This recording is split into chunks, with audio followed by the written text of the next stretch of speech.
আসিফ নজরুল্লাহ ষড়যন্ত্র করলেন কিভাবে বিএনপিকে ক্ষমতায় আনা যায়। সেই জন্য সংসদে বলতেছেন যে কে রাষ্ট্রপতিকে দিয়ে সব কাজ করাচ্ছে। কে করাচ্ছে? তত্ত্বাবধায়ক সরকার। তত্ত্বাবধায়ক সরকারে কে? আইন পাশ কি ইউনূস সাহেব করেন? আইন তৈরি কি ইউনূস সাহেব করেন? আমি চ্যালেঞ্জ দিয়ে যাচ্ছি, যদি বিএনপির ভাইরা দয়া করে আজকেও সংসদ বসবে, একটু যদি বলতেন যে আইন তৈরি আসিফ নজরুল ছাড়া আর কেউ যদি করে থাকে এবং সে আইন যদি রাষ্ট্রপতির কাছে রাষ্ট্রপতি নিজে তৈরি করে থাকে, আমি আমার কান কেটে দেব। আর তার চেয়েও বড় কথা, সেদিন যেমন দুঃখ করে বলছিলেন যে 30 বছরের প্র্যাকটিস জীবন, কালকে আপনাদের এই ফ্রড দেখে মনে হয়েছে আমার এই ব্যারিস্টারি পড়া, আইন পড়া, রাষ্ট্রবিজ্ঞান পড়া, হাইকোর্টে প্র্যাকটিস করা সব অমূলক। জন সালাউদ্দিন সাহেব বললেন আপিলেট ডিভিশনের দরকার নাই, সব আইন আমরা বাতিল করে দেব। তার যোগ কথা, এই কথার একটা মিনিং আছে। আপনি তো দস্তখত করে এসছেন না, আজ পর্যন্ত কি বলছেন যে কার ইশারায় আমি দেশে আসলাম, কে আমাকে আসতে দেয়নি বলতে পারছেন? সে সৎসাহস তো আপনার নাই, কারণ আপনি দস্তখত করে আসছেন। কি দরখাস্তখত করে আসছেন? জুলাই সনদ বাস্তবায়ন হতে দিব না, জুলাই সনদ বাস্তবায়ন হতে দিব না। জুলাই সনদের মধ্যে যা যা আছে একটাও বাস্তবায়ন হবে না। কালকে ওনারা যখন বললেন 96টা কি বাস্তবায়ন হবে, আপনাকে একটা কথা বলি, আপনার সামনে সব খাবারের প্লেট রেখে দেওয়া হলো, আপনার মুখ আটকায় রেখে দেওয়া হলো, মুখে কাপড় দিয়ে পেঁচিয়ে আটকায় রাখা দেওয়া হলো, সামনে পোলাও, কোরমা, রোজ সব কিছু থাকলো, আপনি খেতে পারবেন? ভাই একটু শোনেন, খেতে পারবেন? আজকে এই জুলাই সনদের অবস্থা হচ্ছে তাই, জুলাই সনদের অবস্থা হচ্ছে তাই। গুম কবি দেখেন, আমি নিয়ে আসছি গতকালকে, এখানে একটা বই ছিল, এটা হচ্ছে সংসদ থেকে রিপোর্ট দিছে। এই রিপোর্টে দেখেন, আমি ওই যে সবাই বলে আমি খালি বই নিয়ে যাই, কারণ ওনারা যা তো দাঁড়ায় বলে যাচ্ছে, যা ইচ্ছা বলে যাচ্ছে, আমরা একটু দেখায় বলি। 3টা অধ্যাদেশ তারা বাতিল করে ফেলছে অলরেডি সংসদে না তুলে। কি কি অধ্যাদেশ? সচিবালয়, জাতীয় সংসদ সচিবালয়ে সুপ্রিম কোর্ট বিচারক নিয়োগ, সুপ্রিম কোর্ট সচিবালয় অধ্যাদেশ, সুপ্রিম কোর্ট সচিবালয় সংশোধন অধ্যাদেশ, এই 3টা বাতিল করে ফেলছে। দেখেন এবারে আসেন কি করছে, বাকি 16টা সংসদে এখনই বিল আকারে উত্থাপন করা হবে না।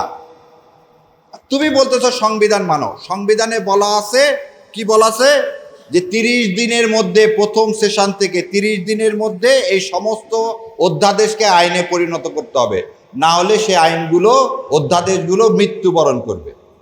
যে তুমি এই 16টা অধ্যাদেশকে প্লেস না করলে এই 16টা অধ্যাদেশ কি হয়ে যাবে? মৃত্যুবরণ করবে। এখন দেখেন 16টা অধ্যাদেশে কি কি আছে। মানবাধিকার কমিশন, এই যে আমি বক্তব্য দিচ্ছি, এটা এই যে 12 তারিখের পর আর বক্তব্য দিতে পারবো না, তখন বলবে কি এই রাষ্ট্রের কি করতেছে, নিরাপত্তা বিঘ্নিত করতেছে। সুন্দর আমাকে ওই যে ভাই যেখান থেকে বের হয়ে আসছে ওখানে আমাকে ঢুকায় দিবে। সেই জন্য মানবাধিকার কমিশন কোনোভাবে বাস্তবায়ন করা যাবে না। মানবাধিকার কমিশন বাস্তবায়ন করবেন না কেন? তার পক্ষে কি একটা কথা বলছে না। তারপর কি আছে দেখেন, তারপরে আছে হচ্ছে কি ব্যাংকের সংস্কার। আজকে বোধহয় কেউ আমার দেশ দেখলে দেখতে পারতেন 17টা ব্যাংকে কোনো টাকা নাই। এবার আমি আপনাদেরকে একটা একটা করে কথা বলি, কোন সংবিধানের কোন ধারার আন্দোলনে এই গণ আন্দোলন হলো? কেউ কি বলতে পারবেন সংবিধানের কোন ধারার আন্ডারে এই গণ আন্দোলন হলো? সংবিধানের কোন ধারার আন্ডারে আপনি পুলিশকে মরণাস্ত্র দিলেন? সংবিধানের কোন ধারার আন্ডারে হেলিকপ্টার থেকে গুলি চালিয়ে ছোট ছোট বাচ্চাদেরকে শহীদ করা হলো? আচ্ছা, এটা না হলে গণ অভ্যুত্থান আপনি মানেন না, বিপ্লব মানেন না, খুব ভালো কথা। আপনি আমাকে বলেন সেদিন 5 তারিখে মাননীয় সেনাপ্রধান সংবিধানের কোন ধারার বলে আপনাদেরকে কোথায় সেনা প্রধানের অফিসে ডাক দিল, এবং সেই ডাকে আপনি ফখরুল সেখানে উপস্থিত হলে দয়া করে বলেন যে সংবিধানের কোন ধারায় আছে সেনাপ্রধান সমস্ত বিরোধী দলকে সেনানিবাসে ডাকতে পারে? আছে? নাই।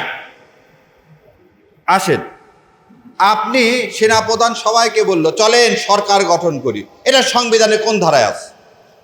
সংবিধানের ধারায় আছে আর একজন প্রধানমন্ত্রী নির্বাচিত না হওয়ার আগ পর্যন্ত সেই প্রধানমন্ত্রী থাকবে। তাহলে আজকে আপনি প্রধানমন্ত্রী হলেন কিভাবে? তাহলে 29 সালের আগে তো নির্বাচন হওয়ার কোনো বিধান এই সংবিধানে নাই, তাহলে আপনি হলেন কিভাবে? এবার আরো একটা জিনিস বলি, আপনারা রাষ্ট্রপতির কাছে গেলেন, রাষ্ট্রপতির কাছে গিয়ে আপনারা তার সাথে আলোচনা করে কি করলেন? সংসদ ভেঙে দিলেন। সংসদ ভেঙে দেওয়ার জন্য এই সংবিধানে আছে প্রধানমন্ত্রীর সাথে আলোচনা ক্রমে তার অনুমতি ক্রমে সংসদ ভেঙে দিতে হবে। সেদিন আপনি প্রধানমন্ত্রী পাইলেন কোথায়? সেদিন আপনি প্রধানমন্ত্রী পাইলেন কোথায়? প্রধানমন্ত্রী তো পালায় গেছে। তাহলে কার অনুরোধে আপনি সংসদ ভেঙে দিলেন? তাহলে এই ভেঙে দেওয়াটাও সংবিধানে নাই। তাহলে আজকে যদি কেউ চ্যালেঞ্জ করে যে আপনাকে রাষ্ট্রপতিকে এই ক্ষমতা কে দিল, রাষ্ট্রপতিকে এই ক্ষমতা কে দিল? কারণ সালাউদ্দিন সাহেব আবার বলতেছে রাষ্ট্রপতিকে দিয়ে ইউনূস সাহেব জোর করে অনেক কাজ করাইছে। তাহলে রাষ্ট্রপতিকে দিয়ে সালাউদ্দিন সাহেব অনেক কাজ করাইছে, কিন্তু সালাউদ্দিন সাহেবের ভাসুর হয় কে জানেন? সাবেক আইন উপদেষ্টা আসিফ নজরুল। ওই জন্য ওই নামটা নেয় না, কারণ ওই আসিফ নজরুল ছাড়া তো ট্রুথ পাওয়া হতো না।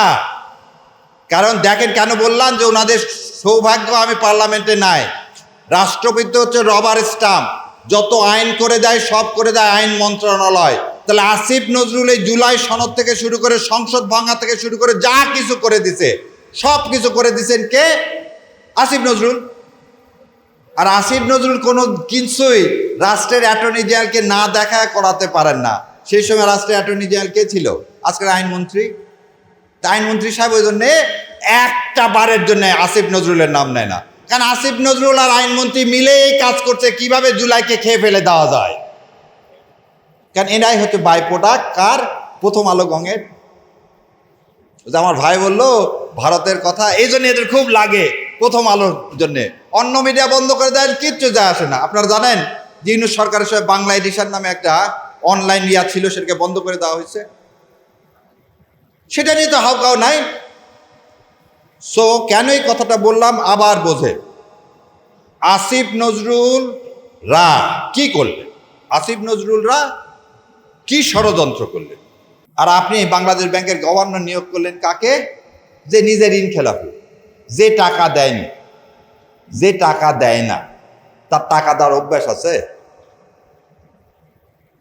যার কাছ থেকে রাষ্ট্র এতদিনে টাকা উদ্ধার করতে পারেনি তাকে আপনি বাংলাদেশ ব্যাংকে বসাইছেন, তার প্রথম কাজ কি হবে? কিভাবে টাকা না দেওয়া না যায় সেই ব্যবস্থা করা, আর কিভাবে কৃষকের কাছ থেকে আদায় করা যায় সেই ব্যবস্থা করা। তাহলে আপনি সেটাও করলেন না। আসেন, তারপরে আছে কি? গুম অধ্যাদেশ। তা আপনারা কি চান এই দেশের মানুষ কি চায় আর কেউ গুম হোক? না। সো এইভাবে 16টা অধ্যাদেশ ওনারা কি করলেন? বাস্তবায়ন করলেন না। তাহলে বিএনপিকে কেন আমরা নিয়ে আসলাম? বিএনপিকে কেন ভোট দিল? তাহলে আসলে কি মানুষ বিএনপিকে ভোট দিছে? না। তাহলে বিএনপি ক্ষমতায় আসছে একটা পারপাস সার্ভ করার জন্য। সেই পারপাসটা হচ্ছে একটাই, সেটা আমরা বলছি উদ্বুত্থান করছি, গণ উদ্বুত্থান করছি ইন্ডিয়ার আধিপত্যবাদের বিরুদ্ধে। আর বিএনপিকে বসানো হয়েছে ইন্ডিয়ার দাসত্ব করার জন্য। সো ইনশাল্লাহ যতক্ষণ এই দেহে প্রাণ আছে এই দাসত্ব মেনে নিব না, নিতে দিব না। এবং 12 তারিখে যদি ভালোই এই গণ উদ্বুত্থানের এই যে সনদ, জাতীয় সনদ যদি বাস্তবায়ন না করেন তাহলে কিন্তু করুণ পরিণতি অপেক্ষা করতেছে। যেভাবে হাসিনার করছে, হাসিনার তো তাও দিল্লি ছিল, আপনার কিন্তু দিল্লি নাই। আপনাকে লন্ডন ফেরত যেতে হবে, আর লন্ডন এখন ফেরত নিবে কিনা তাও জানি না, কারণ আপনি তো চলে আসছেন, যাওয়ার পথ থাকবে না। তো বাংলাদেশে থাকেন, ভালোভাবে থাকেন। মা যে স্যাক্রিফাইস করে এই দেশের মানুষের জন্য, আপনার জীবন বাঁচানোর জন্যে, সেদিন 2008 সালের সেই কারচুপি নির্বাচনকে মেনে নিছে, সেই কথাটাকে স্মরণ করে দয়া করে এই প্রশাসক যেগুলো নিয়োগ দিচ্ছেন, দলীয়করণ করছেন, এগুলো করা থেকে বন্ধ রাখে। দেশের মানুষের মনোভাব বোঝে। আর তেল নাই, কৃষকের সার নাই। আপনারা জানেন কি না জানি না, আজকে আশুগঞ্জ ফার্টিলাইজার বন্ধ হয়ে গেছে গ্যাসের অভাবে। সামনে ঈদই মৌসুম, এদিকে চিন্তা করেন। চায়না থেকে কিভাবে সার আনা যায় সে ব্যবস্থা করেন, তেল কোথায় থেকে আনা যায় সে ব্যবস্থা করেন, আর সংসদের দ্বারা মিথ্যা প্রলাপন বন্ধ করেন। আপনারা আমাদের দোয়া করবেন, আল্লাহ বাংলাদেশকে আবার আজাদি দান করুক। ইনকলাব জিন্দাবাদ, বাংলাদেশ জিন্দাবাদ।